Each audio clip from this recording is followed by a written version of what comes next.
Chapter 34. Build Up a City.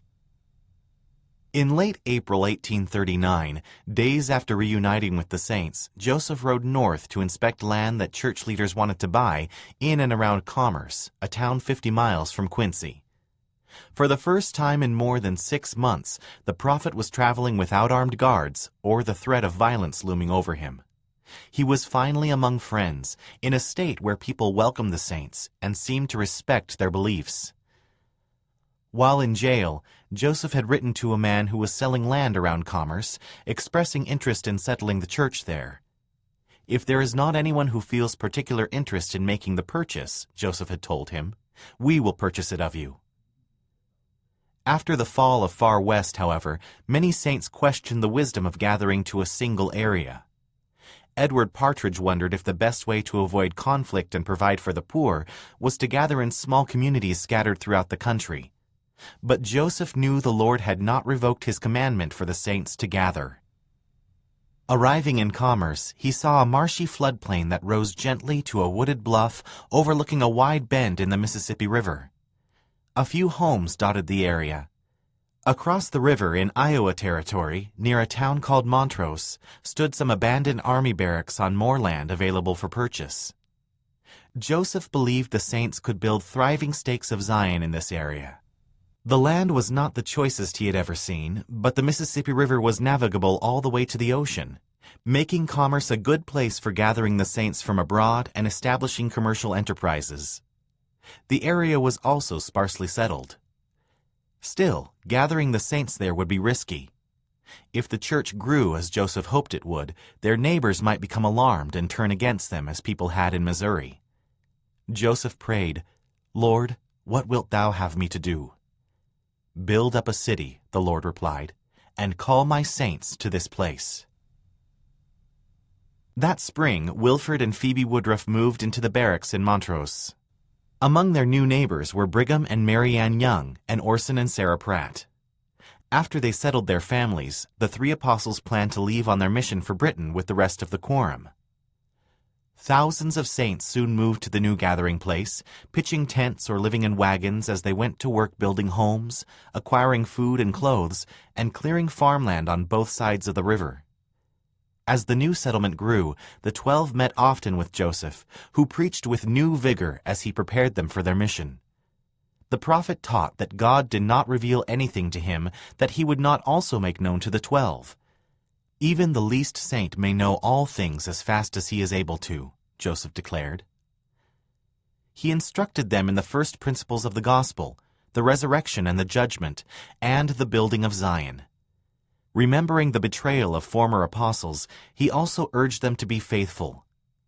"See to it that you do not betray heaven," he said, "that you do not betray Jesus Christ, that you do not betray your brethren, and that you do not betray the revelations of God."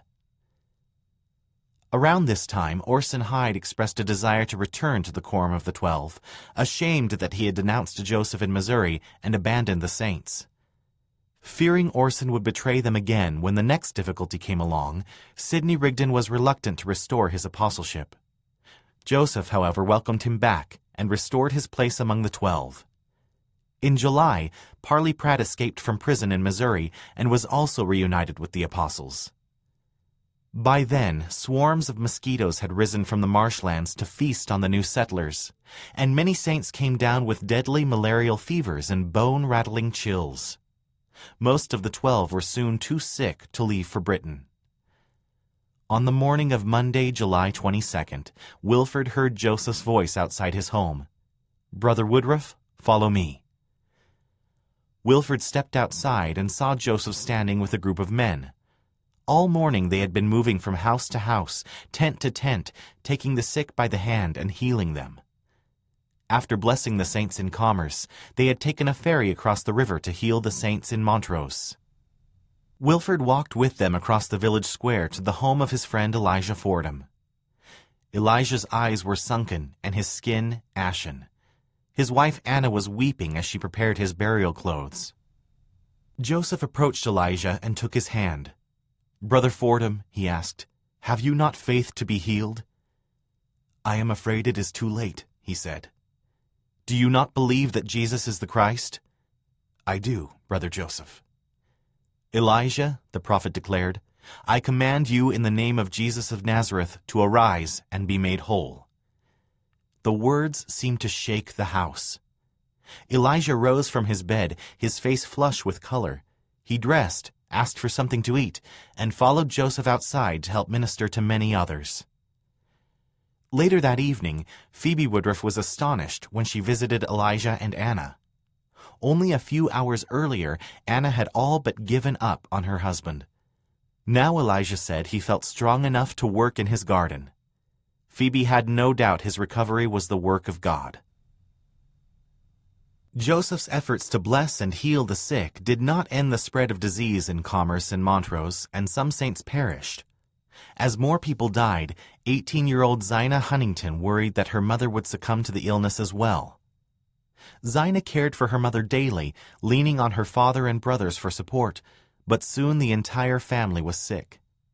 Joseph checked on them from time to time, seeing what he could do to help the family or make Zina's mother more comfortable. One day, Zina's mother called for her. "My time has come to die," she said weakly. "I am not afraid." She testified to Zina of the resurrection.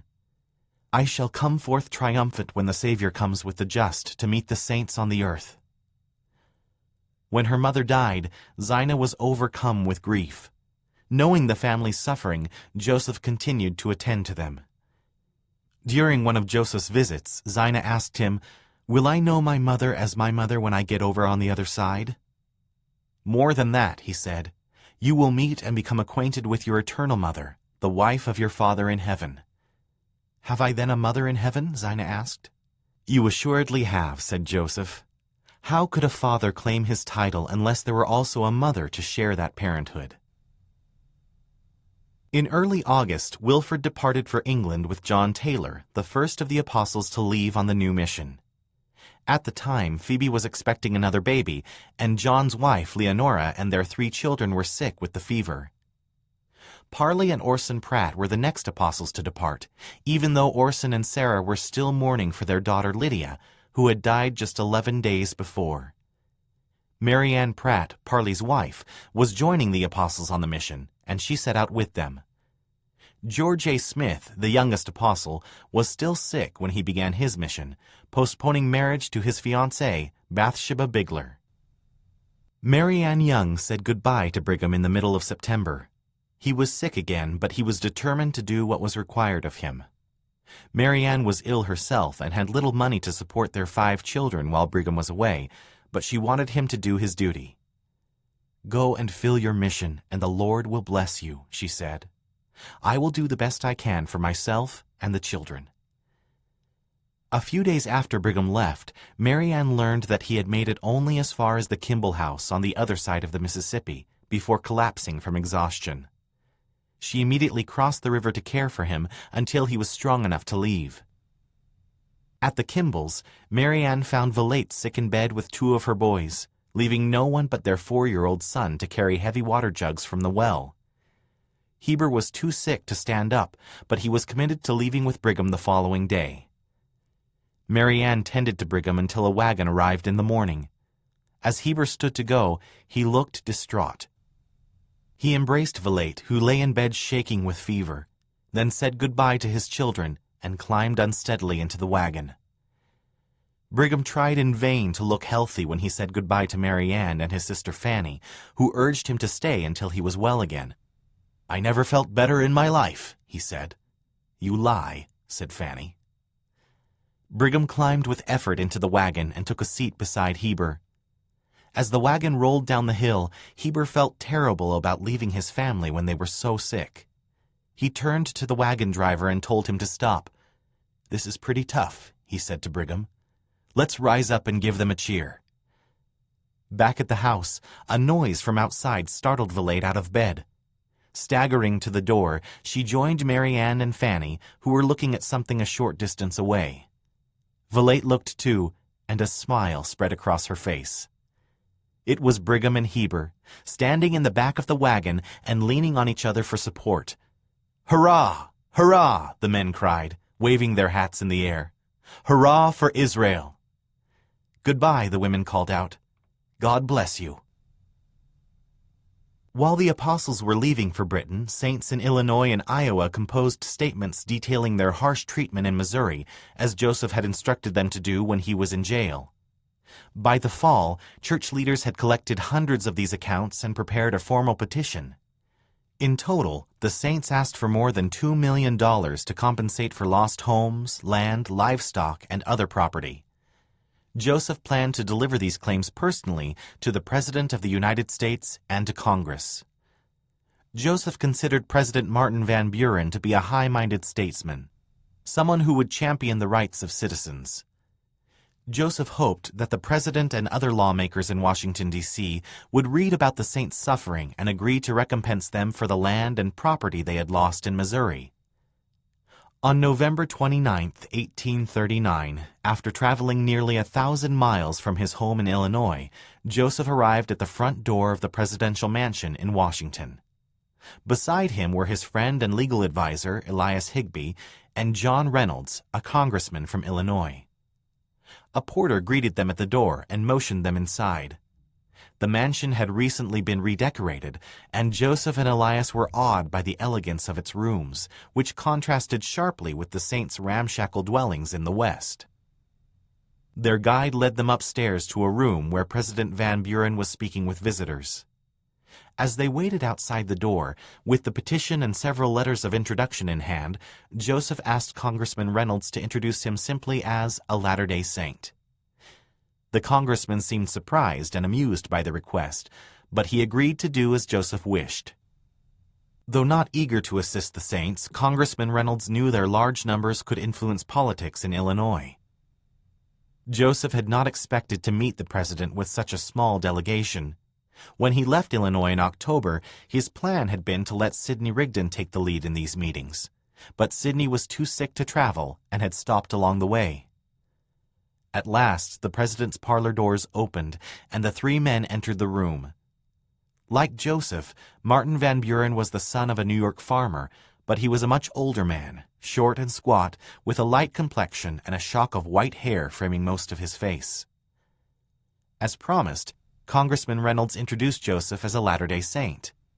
The president smiled at the unusual title and shook the prophet's hand. After greeting the president, Joseph handed him the letters of introduction and waited. Van Buren read them and frowned. "Help you?" he said dismissively. "How can I help you?" Joseph did not know what to say. He had not expected the president to dismiss them so quickly. He and Elias urged the president to at least read about the saints' suffering before deciding to reject their pleas. "I can do nothing for you, gentlemen," the president insisted. "If I were for you, I should go against the whole state of Missouri, and that state would go against me in the next election." Disappointed, Joseph and Elias left the mansion and delivered their petition to Congress, knowing it would be weeks before legislators could review and discuss it. While they waited, Joseph decided to visit the eastern branches of the church. He would also preach in Washington and in the surrounding towns and cities. Wilford Woodruff and John Taylor arrived in Liverpool, England on January 11, 1840. It was Wilford's first trip to England, but John was back among family and friends. After retrieving their luggage, they went to the home of John's brother-in-law, George Cannon. George and his wife Anne were surprised to see them and invited them to dinner. The Cannons had 5 children. Their oldest, George, was a bright 13-year-old who enjoyed reading. After dinner, Wilford and John gave the family a Book of Mormon and A Voice of Warning, a book-length missionary tract Parley Pratt had published in New York City a few years earlier. John taught the family the first principles of the gospel and invited them to read the books. The Cannons agreed to store the missionaries' luggage while Wilford and John caught a train to Preston to meet with Joseph Fielding and Willard Richards. Both Joseph and Willard had married British saints since Heber Kimball and Orson Hyde left the mission a year earlier. As Heber had predicted, Willard had married Janetta Richards. Following the meeting in Preston, John returned to Liverpool while Wilford made his way southeast to the industrial Staffordshire region, where he quickly established a branch. One evening, while meeting with the saints there, Wilford felt the Spirit rest upon him. "This is the last meeting that you will hold with this people for many days," the Lord told him. The message astonished Wilford. The work in Staffordshire had only just begun, and he had many preaching appointments in the area. But the next morning he prayed for more guidance, and the Spirit inspired him to go farther south, where many souls were waiting for God's word. He left the next day with William Benbow, one of the Staffordshire saints, and traveled south to the farm of John and Jane Benbow, William's brother and sister-in-law. John and Jane owned a spacious white brick home on a prospering 300-acre farm. When Wilford and William arrived, they stayed up with the Benbows until 2 o'clock in the morning, talking about the restoration. The couple had made a good life for themselves, but they were spiritually unfulfilled. Recently, they had joined others in breaking away from their church to look for the true gospel of Jesus Christ. Calling themselves the United Brethren, the group had built chapels at Gadfield Elm, several miles south of the Benbow farm, and at other sites. They chose preachers from among their own number and asked God for further light. As John and Jane listened to Wilford that evening, they believed they had finally found the fullness of the gospel. The next day, Wilford preached a sermon in the Benbows' home to a large group of neighbors, and he soon baptized John and Jane in a nearby pond. In the coming weeks, Wilford baptized more than 150 members of the United Brethren, including 46 lay ministers. With more people asking to be baptized, he wrote Willard Richards for help. "I am called to baptize 4 or 5 times a day," he exclaimed. "I cannot do the work alone." On February 5th, 67-year-old Matthew Davis heard that Joseph Smith, the Mormon prophet, was preaching that evening in Washington. Matthew was a correspondent for a popular newspaper in New York City. Knowing his wife Mary was curious about the Latter-day Saints, he was eager to hear the prophet speak and to report his teachings back to her. At the sermon, Matthew discovered that Joseph was a plainly dressed farmer with a strong build, handsome face, and dignified bearing. His preaching revealed that he was not formally educated, but Matthew could tell he was strong-minded and knowledgeable. The prophet seemed sincere, with no trace of levity or fanaticism in his voice. "I will state to you our beliefs, so far as time will permit," Joseph began his sermon. He testified of God and his attributes. "He reigns over all things in heaven and on earth," he declared. "He foreordained the fall of man, but all merciful as he is, he foreordained at the same time a plan of redemption for all mankind. I believe in the divinity of Jesus Christ," he continued, "and that he died for the sins of all men who in Adam had fallen. He stated that all people were born pure and undefiled, and that all children who died at an early age would go to heaven because they did not know good from evil and were incapable of sinning." Matthew listened, impressed by what he heard. Joseph taught that God was eternal, without beginning or end, as was the soul of every man and woman. Matthew noted that the prophet said very little about rewards or punishments in the next life, except that he believed that God's punishment would have a beginning and an end. After 2 hours, the prophet closed his sermon with his testimony of the Book of Mormon. He declared that he was not the author of the book, but that he had received it from God, direct from heaven. Reflecting on the sermon, Matthew realized that he had heard nothing that evening that would harm society. There was much in his precepts, if they were followed, Matthew told his wife the next day in a letter, that would soften the asperities of man towards man and that would tend to make him a more rational being. Matthew had no intention of accepting the prophet's teachings, but he appreciated his message of peace. "There was no violence, no fury, no denunciation," he wrote. "His religion appears to be the religion of meekness, lowliness, and mild persuasion. I have changed my opinion of the Mormons," he concluded. As Joseph waited for Congress to review the saint's petition, he grew weary of being away from his family. "My dear Emma, my heart is entwined around you and those little ones," he wrote that winter. "Tell all the children that I love them and will come home as soon as I can." When Joseph married Emma, he had believed that their union would end at death. But the Lord had since revealed to him that marriages and families could endure beyond the grave through the power of the priesthood. Recently, while visiting church branches in the eastern states with Parley Pratt, Joseph had told him that righteous saints could cultivate family relationships forever, allowing them to grow and increase in affection.